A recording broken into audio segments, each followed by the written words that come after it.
ناظرین و سامعین، اس دوران ہمیں جوائن کیا ہے فرزانہ صاحبہ نے، افتخار ڈوگر صاحب ہیں، اور ان کے ساتھ دیگر ان کے غلام رسول ڈوگر صاحب ہیں، اور غلام حسین ڈوگر صاحب ہیں، احمد صاحب ہیں، فاطمہ صاحبہ، زینب صاحبہ، چک نمبر 208 سے کہتے ہیں کہ مفتی صاحب آپ کا پروگرام بہت اچھا ہوتا ہے، میں پہلے دن سے آپ کا یہ پروگرام سنتا ہوں، جی شکریہ، اور سلام بھی کہا، وعلیکم السلام۔ ناظرین و سامعین کے علاوہ ہمیں جوائن کیا ہے ہمارے لسنر ہیں غلام صابر صاحب، اور یہ کہتے ہیں کہ میرے اور میری بیوی بچوں کی طرف سے لقمان صاحب آپ کو اور تمام سننے والوں کو السلام علیکم، جی وعلیکم السلام، اور کہتے ہیں ماشاء اللہ بہت بہترین پروگرام ہے، اور سوال پوچھا کہ کہتے ہیں کہ میری بیوی کی کزن ان پہ 14 سال سے جنات کا سایہ ہے، کیسے چھٹکارا مل سکتا ہے، کوئی وظیفہ بتا دیں۔ جی میں عرض کرتا ہوں، ایک تو سورہ بقرہ گھر میں پڑھی جائے، یہ ہر قسم کے جنات عصیب کے سائے کے لیے بھی، خیر و برکت کے لیے بھی،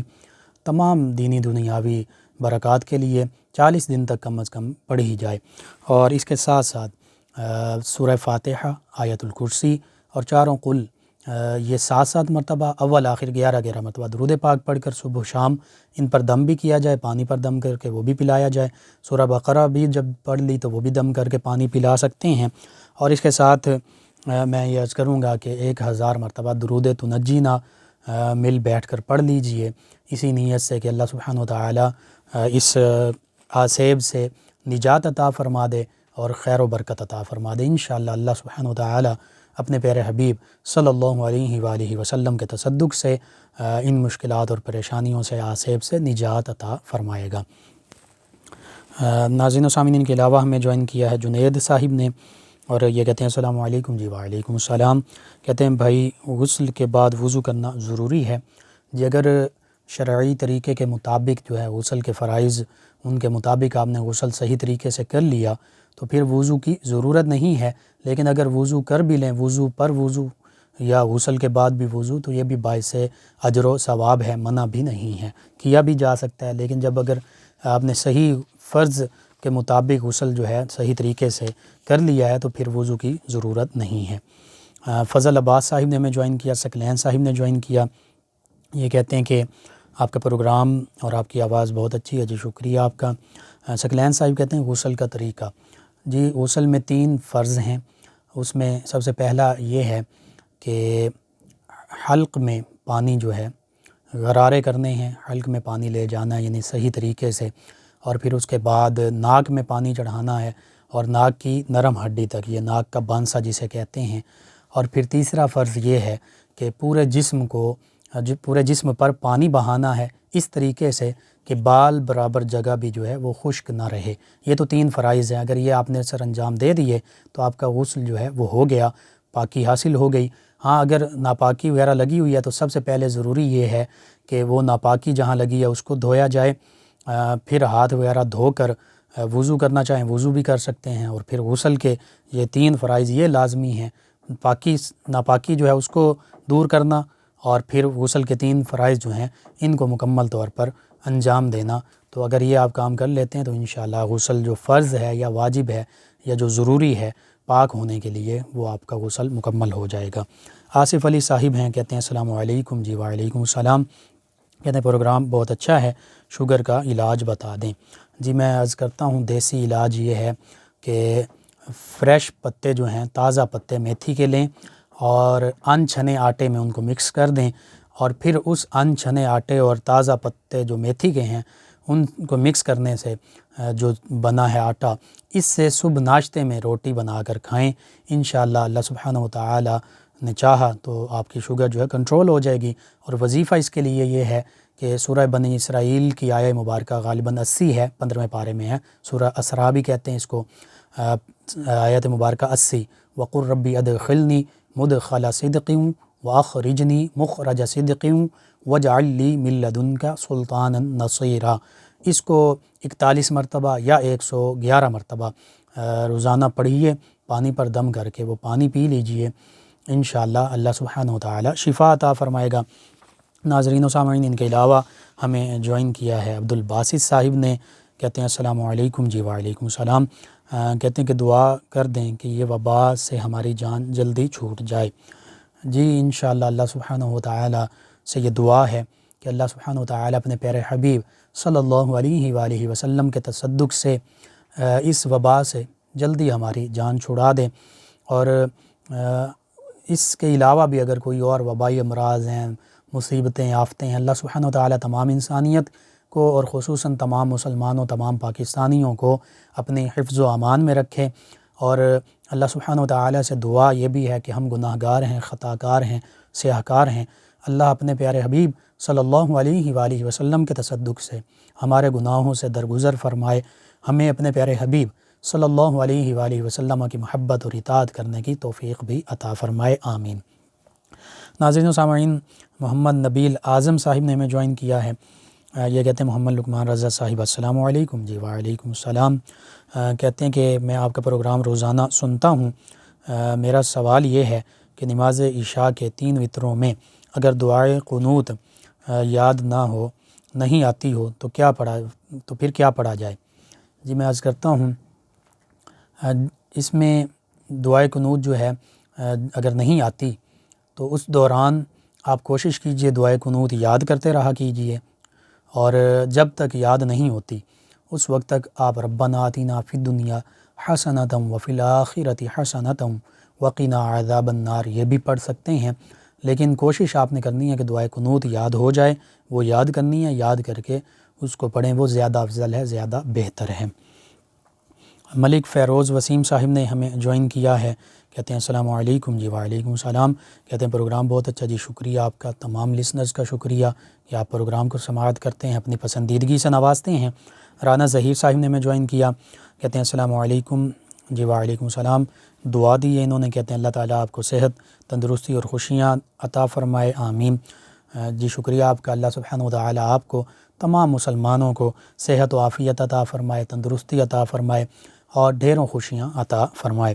افتخار ڈوگر صاحب اور ان کے ساتھ دیگر لسنر انہوں نے ہمیں جوائن کیا، آپ کا شکریہ۔ اور خالدہ صاحبہ ہیں، انہوں نے پوچھا ہے کہ یا مالک الملک یا مالک الملک یہ کس طرح پڑھنا ہے، تو میں عرض کر دیتا ہوں،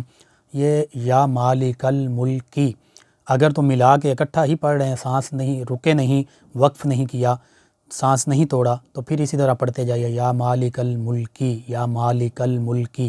لیکن اگر کہیں رکے ہیں تو آپ یوں پڑھیں گے پھر یا مالک الملک، وقف جب کریں گے تو پھر آخری حرف پر جزم لائیں گے یا مالک الملک، لیکن ملا کر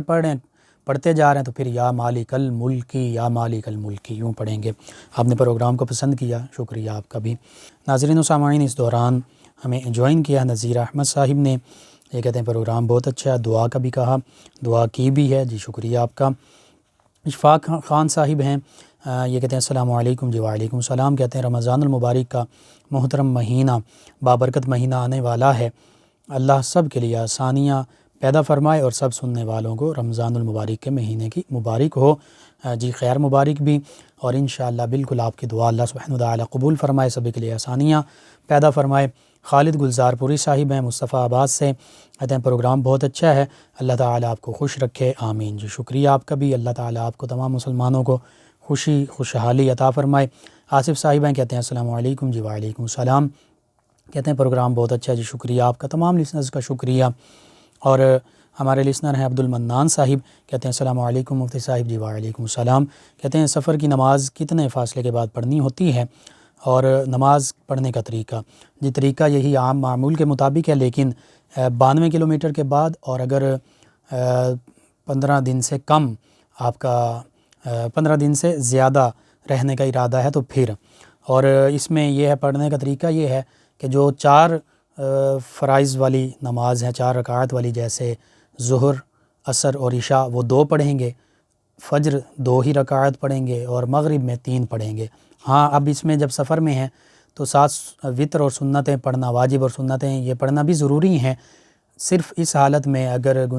آپ یہ سمجھتے ہیں کہ گاڑی پہ جا رہے ہیں تو گاڑی کا ٹائم زیادہ نہیں ہے، تو اس طرح کا اگر کوئی شرعی مجبوری ہے تو پھر وتر یا سنتیں جو ہیں، واجب اور سنتیں چھوڑ سکتے ہیں، ورنہ عام طور پر یہ مشہور بھی ہے کہ وتر یا سنتیں نہیں پڑھنی، نہیں، وتر و سنتیں بھی پڑھنی ہوتی ہیں۔ فرض ہیں ان میں قصر ہے، ان میں کمی ہوتی ہے۔ حسنین صاحب ہیں چیک نمبر 24 سے، کہتے ہیں مفتی صاحب نکاح کے بعد لڑکا اور لڑکی فون پر بات کر سکتے ہیں یا نہیں، اور کہ ابھی ان کی رخصتی اگر نہ ہوئی ہو تو؟ اس بارے میں یہ عرض کر دوں، نکاح ہو گیا تو وہ میاں بیوی ہیں، اس میں کوئی شک نہیں ہے شرعی طور پر، لیکن چونکہ آپ نے ساتھ یہ بتایا کہ رخصتی نہیں ہوئی، تو پھر اس میں کچھ عرف عام اور کچھ معاشرتی معاملات بھی ہوتے ہیں، معیوب اگر سمجھا جاتا ہے تو بہتر یہی ہے کہ بات نہ کی جائے۔ ہاں کوئی اگر بہت ضروری معاملہ ہے تو وہ ڈسکس کیا جا سکتا ہے، اس پر بات کی جا سکتی ہے، لیکن عام طور پر جو گفتگو طویل یا اس طرح کے معاملات وہ نہ ہوں تو زیادہ بہتر ہے، لیکن بات کی جا سکتی ہے کیونکہ اب یہ شرعاً میاں بیوی ہیں۔ خالدہ صاحبہ نے کہا یا مالک الملک جو ہے یہ کتنے دنوں تک پڑھنا ہے؟ جی گمشدہ چیز کے لیے یا جو آپ نے معاملہ بتایا پیسوں کی وصولی، پیسے واپس آپ نے کسی سے لینے اپنے، تو جب تک نہیں ملتے آپ پڑھتے رہا کیجئے، اللہ کی رضا کے لیے پڑھتے رہیں، انشاءاللہ اللہ تعالیٰ ہی اسباب پیدا فرمانے والا، 10,000 مرتبہ روزانہ پڑھنا ہوتا ہے۔ تو ناظرین و سامعین، آپ کے جو سوالات کے جوابات عرض کیے جاتے ہیں، وظائف بتائے جاتے ہیں، آپ ہمارے یوٹیوب چینل یاد الہی سے ان کو ڈاؤن لوڈ کر کے دیکھ سکتے ہیں، سن سکتے ہیں، رہنمائی حاصل کر سکتے ہیں۔ اس کے لیے ہمارے یوٹیوب چینل یاد الہی یعنی YAAD_ELAHI یوٹیوب چینل یاد الہی کو سبسکرائب بھی کیجئے، لائک بھی کیجئے، کمنٹس بھی کیجئے۔ علامہ اقبال علیہ رحمہ، آپ کے عشق رسول کے کئی واقعات ہیں، نبی کریم صلی اللہ علیہ وآلہ وسلم کا اسم مبارکہ آتا، رونے لگ پڑتے، جیسے جیسے آپ کی عمر گزرتی گئی اس عشق رسول میں مزید اضافہ ہوتا گیا، قرآن پاک پڑھتے روتے، اشکوں کی جھڑی لگ جاتی، نبی رحمت صلی اللہ علیہ وآلہ وسلم کا ذکر ہوتا، رونے لگ پڑتے، ہچکی بن جاتی، حتیٰ کہ ایسا بھی ہوتا کہ رونے کی وجہ سے گفتگو کے دوران کافی منٹ خاموش رہتے، سکوت اختیار کرتے، اور پھر اس کے بعد دوبارہ سلسلہ کلام کو شروع کرتے۔ تو یہ علامہ اقبال علیہ رحمہ کا عشق تھا نبی کریم صلی اللہ علیہ وآلہ وسلم سے، اللہ سے محبت، قرآن مجید فرقان حمید سے محبت، تعلق، اور پھر امت مسلمہ کے لیے آپ کے دل میں بہت زیادہ درد تھا۔ آپ کا کلام جب ہم پڑھتے ہیں تو امت مسلمہ کی زبوں حالی پہ، امت مسلمہ کی تنزلی، اور جو امت مسلمہ ظلم کا شکار ہے، تنزلی کا شکار ہے، اس پر کڑتے تھے، روتے تھے، اور امت مسلمہ کے لیے کئی اشعار بھی لکھے، ان کے لیے چاہتے تھے کہ اللہ تعالیٰ انہیں دوبارہ اوج کمال عطا فرما دے۔ بس اللہ سبحانہ و تعالیٰ سے دعا ہے اللہ تعالیٰ اپنے پیارے حبیب صلی اللہ علیہ وآلہ وسلم کے تصدق سے تمام امت مسلمہ کو اوج کمال عطا فرمائے، دینی، دنیاوی، اخروی تمام بھلائیاں عطا فرمائے، آمین۔